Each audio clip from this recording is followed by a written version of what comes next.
Canadians are beginning to realize how corrupt their government is, but perhaps they hadn't seen this one coming.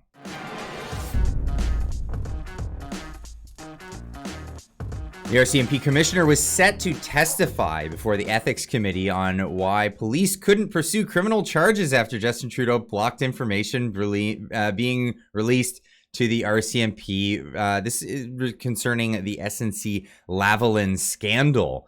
Is Trudeau above the law? Well, this was what was being asked just the day before. Well, it seems like perhaps he is above the law, because this is what happened at that committee. A motion was brought forward to adjourn it. I move to adjourn the meeting. So you're officially moving to adjourn the meeting today? Yes, I move to adjourn the meeting. Well, point of order, Chair. Well, it's a non-debatable motion, Mr. Barrett, unfortunately.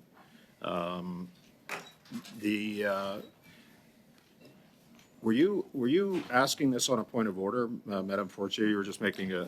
Well, Chair, that's not how these meetings are conducted. Yeah. You read your remarks. She interrupted you. It's not. The witnesses were to give. I want to hear what he has to say. The witnesses were to give testimony. And now we have government members looking to shut down a hearing on a very serious matter with respect to a criminal investigation into the Prime Minister, and we have the Commissioner of the Royal Canadian Mounted Police at the table. This is unacceptable. This is unacceptable. I'm going to ask you for a second, please, to just refrain. So, Madame Fortier had the floor. She moved the motion. The motion is not debatable, so we're going to have to go to the vote. Well, I'll save you the time. They went to the vote, and you guessed it, they adjourned the meeting. They won't have the RCMP commissioner testifying before an ethics committee to look into why Justin Trudeau shut down the RCMP from doing an investigation into himself. Yeah, that's correct. He not only did that, but he fired his attorney general, who is receptive to the Canadian will to look into this scandal, but no, she was fired and then quickly replaced by David Lametti. We all know the history of that, but we'll go over that a little bit in this video. Rod Giltaca saying, and the NDP cover up for the Liberal Party corruption yet again. Yes, they did. Now, Michael Barrett took to Twitter to inform Canadians of what just happened at this meeting. So we're here in the Standing Committee on Access to Information, Privacy and Ethics. We literally have the Commissioner for the RCMP in the room. We have a staff sergeant from the RCMP in the room, and we have these Liberals right there. The Liberal Vice Chair, Mona Fortier, just moved to adjourn the committee. These Liberals voted to shut it down. Mike Callaway, Parn Baines, hand him off, Iker Khalid, Mona Fortier. That's absolutely unacceptable. Look at them. They're very proud to cover up the corruption of Prime Minister Justin Trudeau. And so when we have the Commissioner of the RCMP here to answer questions, and we have the cover-up coalition do what they do, and they adjourn the meeting before the Commissioner even read his statement. And so I can tell you that we came here to work, meeting notice was given, and they are walking out of the room.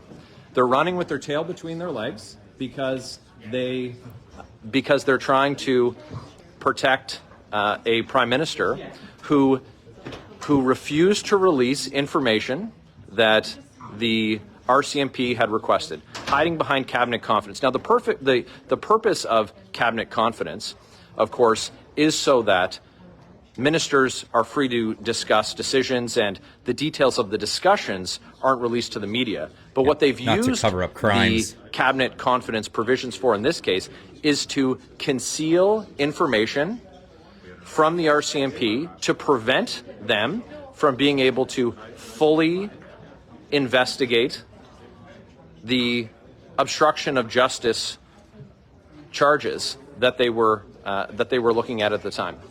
And so it's shocking to find ourselves in a room where in just moments ago these Liberals shut down the hearing.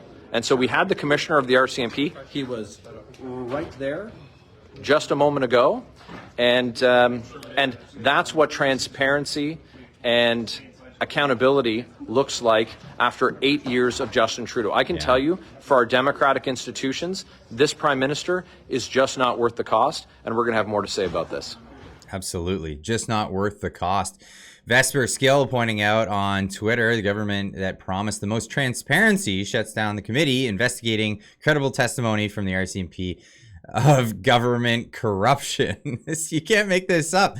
Now, the story here, for those that are maybe new, been living under a rock for the past 8 years, this is the story of Jody Wilson-Raybould, who is looking into serious allegations of corruption in the SNC-Lavalin case. Now, she was given a ton of pressure from the Liberal cabinet, including the Prime Minister himself, Justin Trudeau, saying, let's not go after them. Let's not pursue this. Perhaps give them a deferred prosecution. For those who don't know what that means, it means just kind of maybe a couple of fines. Then they could just go back to business as usual. So trying to cite that, we're worried about jobs. We're worried about jobs. Well, there's all kinds of jobs. Don't worry. If an organization in Canada is committing serious crimes, they should be prosecuted, and this is what Jody Wilson-Raybould believed. Here's her testimony from just the other day. For a period of approximately 4 months between September and December of 2018, I experienced a consistent and sustained effort by many people within the government to seek to politically interfere in the exercise of prosecutorial discretion in my role as the Attorney General of Canada in an inappropriate effort to secure a deferred prosecution agreement with SNC-Lavalin. These events involved 11 people, excluding myself and my political staff, from the Prime Minister's office, the Privy Council office, and the office of the Minister of Finance. This included in-person conversations, telephone calls, emails, and text messages. There were approximately 10 phone calls and 10 meetings specifically about SNC, and I and/or my staff were a part of these meetings. Within these conversations, there were expressed statements regarding the necessity of interference in the SNC-Lavalin matter, the potential of consequences, and veiled threats if a DPA was not made available to SNC. These conversations culminated in December the 19th of 2018 with a conversation I had with the clerk of the Privy Council, a conversation that I will provide some significant detail on. A few weeks later, on January the 7th, 2019, I was informed by the Prime Minister that I was being shuffled out of the role of Minister of Justice and Attorney General of Canada. It's still the subject of media reporting all these years later. 5 years later, people are still trying to get answers about what happened because Canadians have a desire to get the truth. In the Toronto Star, there is a story that says documents reveal why RCMP didn't pursue criminal probe of Justin Trudeau and SNC-Lavalin affair. It says the Royal Canadian Mounted Police declined to pursue a criminal investigation into Prime Minister Justin Trudeau's actions during SNC-Lavalin affair, in part because the federal police force was thwarted in a bid to get confidential cabinet materials, newly released documents show. Now, the question that this raises, of course, is if Prime Minister Trudeau used his power to break Section 139 of the Criminal Code. And that says, everyone who willfully attempts in any manner to obstruct, pervert, or defeat the course of justice in a judicial proceeding is guilty of an offense. So the Conflict of Interest Act was broken. The question is, was the Criminal Code broken? And this scandal, this saga that saw Canada's first Indigenous Attorney General fired, and of course, the then health minister had to follow her out the door. So this is a big question of not did Justin Trudeau commit an ethics violation. We all know he's committed ethics violations. Did he commit a crime? Did he actually commit a crime in Canada? And that's a big question here today. Now, I was covering this story a few months ago, how Democracy Watch, an independent journalist organization, went to the RCMP with a request for a freedom of information request here. Now, they asked for the information about what was going on with the SNC-Lavalin scandal and the RCMP's involvement. Now, the RCMP got back to them and said that the RCMP was currently investigating the situation. This made it so that they didn't have to give up the documents. Later, it turned out that no, they weren't, but they just lied about that. They just told them that they were investigating, but the investigation had completed. But then didn't redact the 86 pages of the 96-page document that was requested.